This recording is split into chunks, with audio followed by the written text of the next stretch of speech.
Telling You a Damn Lie Studios. We bring you the epic, heart-stopping, gut-wrenching, edge-of-your-seat story of Carlee Russell as she is tooken.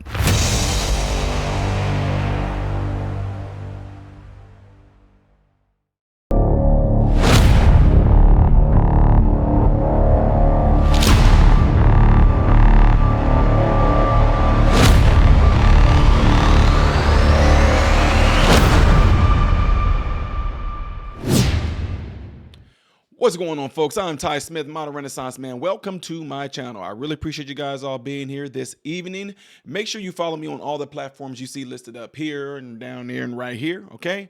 Also, make sure you hit the like button so that this video may be circulated within the YouTube algorithm, and also so that this video can constantly be recommended to you via YouTube. Yeah. Anyway, you guys all remember the story that we see posted here, ladies and gentlemen, and I know it was one of those deals that just had a lot of people completely like raging mad, pissed off. Woo, that's bright. I was not intending for y'all to see that, but here it is right there. You already see it. Boom. Mess with the eyes there. Carlee Russell, an Alabama woman who faked her own kidnapping, avoids jail time for the hoax. She pleaded guilty to 2 misdemeanor counts for filing a false police report in a kidnapping hoax. You guys all know I was all over that story, even like made like a little preview of it. I may play it here. I don't know yet. But anyway, we knew it wasn't going to happen, didn't we? Didn't we, y'all? I know I made a video. Fonnie Willis, I told y'all, they just not going to be held accountable. No, just won't be held accountable. A lot of stuff happened from what this woman did. But before I get too deep in that, you guys can check this out. Judge, this is Ms. Russell. Afternoon. Please raise your right hand. You solemnly swear the testimony you're about to give shall be the truth, the whole truth, and nothing but the truth, so help you God. Yes, sir. You are Carlee Russell? Yes, sir. You can put your hand down. This is CC 23-888 and 889. You were charged in each of these cases with making a false police report, which are misdemeanor offenses. I'm showing you a document titled Explanation of Rights. Did you go over this document with your lawyers? Yes, sir. Is that your signature on the last page? Yes, sir. Do you have any questions about this document or about your rights? No, sir.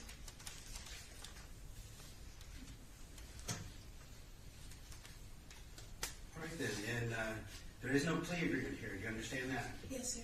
In CC 23-888, as to the misdemeanor offense of making a false police report, how do you plead? Guilty. And in CC 23-889, as to the misdemeanor offense of making a false police report, how do you plead? Guilty. All right. Do you have, let's see. I'm showing you Court's Exhibit B. Did you go over this document with your lawyers? Yes, sir. And is that your signature at the bottom? Yes, sir. Are you satisfied that your attorneys, Mr. Emery Anthony, Richard Jaffe, and Lucky Milad, Yes, sir. are good and competent attorneys and have represented you well? Yes, sir. Are you satisfied with the plea agreements in these cases? Yes, sir. Are you pleading guilty of your own free will? Yes, sir. Has anyone forced you or coerced you to plead guilty? No, sir. Has anybody promised you anything in exchange for your plea? No, sir. Are you pleading guilty because you are in fact guilty? Yes, sir. All right. At this time, before we proceed, well, I find that your plea was made knowingly and voluntarily, and based on your plea, I find you guilty. Before sentencing, first, is there anything that the Attorney General's office would like to add? Yes, Your Honor, if you don't mind. As the court is aware, I have asked to speak today, and I have a lot to say, but the court has asked me to limit it to 2 minutes, and so I will do that. First of all, this case has always been about respect for law enforcement and respect for this community as a whole. Ms. Russell faked a kidnapping, duped the community, and contrived this situation.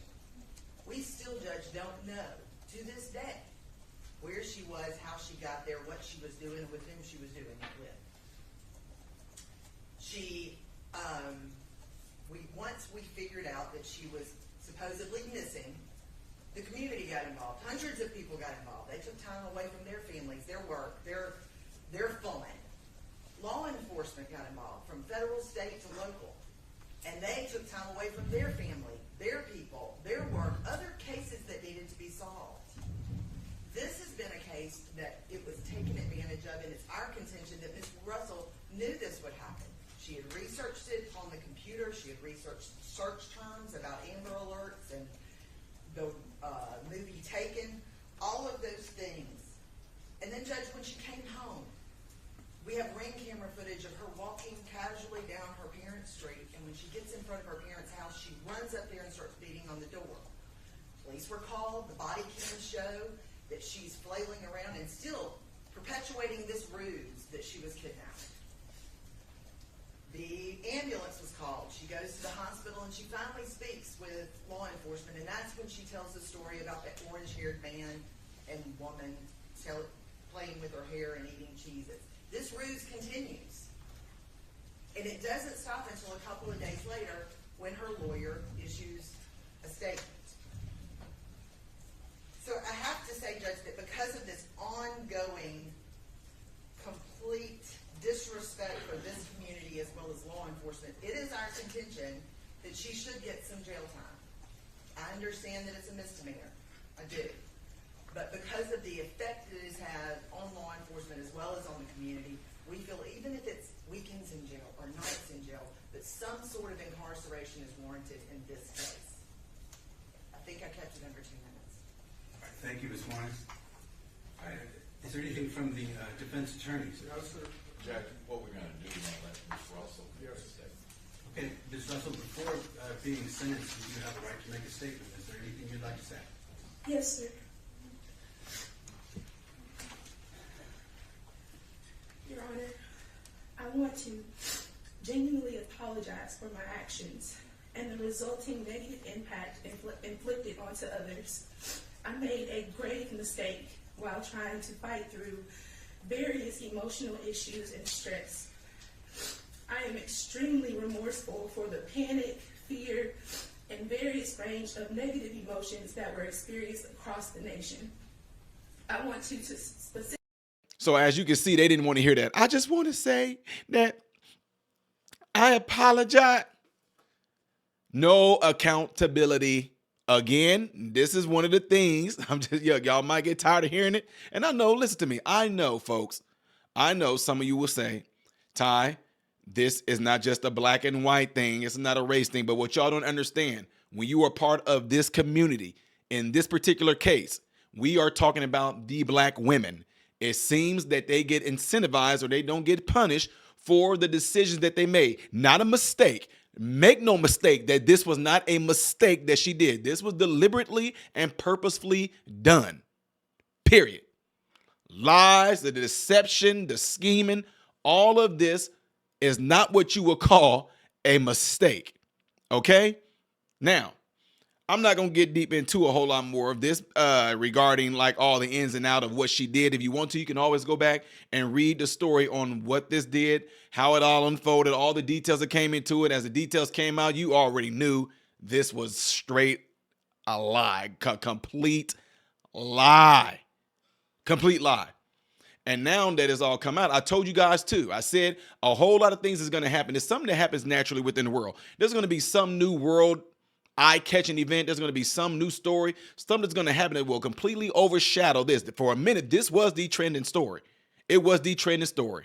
But my point in saying all that is that I know it's not a black and white thing, but amongst the black people, it is a black thing because a lot of black men in particular feel that black women don't get held accountable. They don't get punished for their actions. They say black women go have kids and they get incentivized by the government, and that's the part of this system that they feel is definitely out to get the black man. If you don't believe that there's a thing that exists like that, we're not talking about, look, for one, let me get something straight. I'm not talking about an overall system that is based on racism. No, what I'm saying is underneath that system, you might have a subtopic of racism. You might have a subtopic of authoritarianism, totalitarianism, racism. You might have a lot of things under that system, but that system that's in place, it comes from a place of evil, plain and simple. And it doesn't matter, doesn't care what your color is, because it has a plate for all of you. If you want to eat from the plate of racism, it has it for you.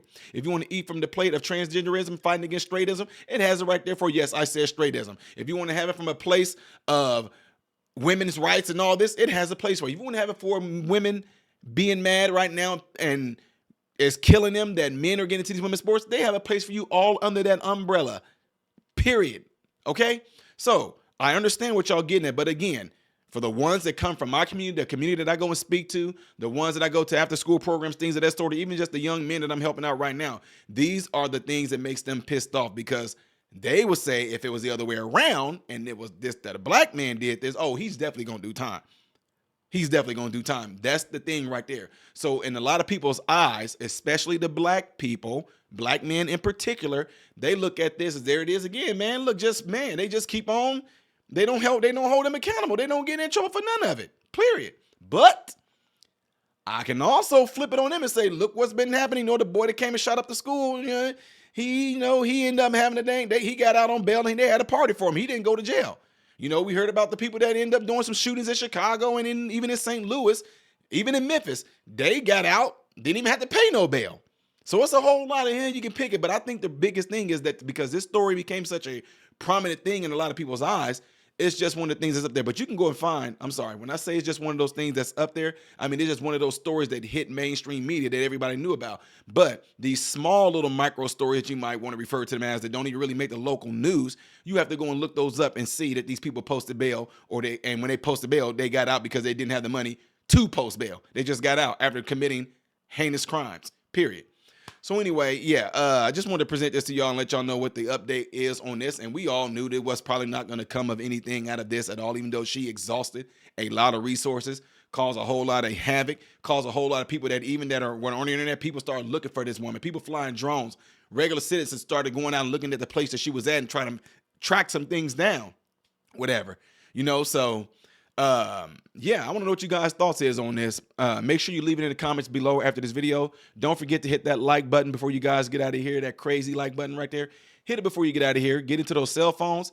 Let somebody know about this channel in your contact list. And if you have social media, go into your social medias and let somebody in your Instagram, Facebook, YouTube, encourage them to check this channel out, all right? Appreciate it. I am Ty Smith, Modern Renaissance Man. Hoping and praying that every last one of you have food, shelter, and clothing. Most of all, I pray every last one of you guys are in great health, mentally, physically, emotionally, and spiritually. God bless you all through Jesus.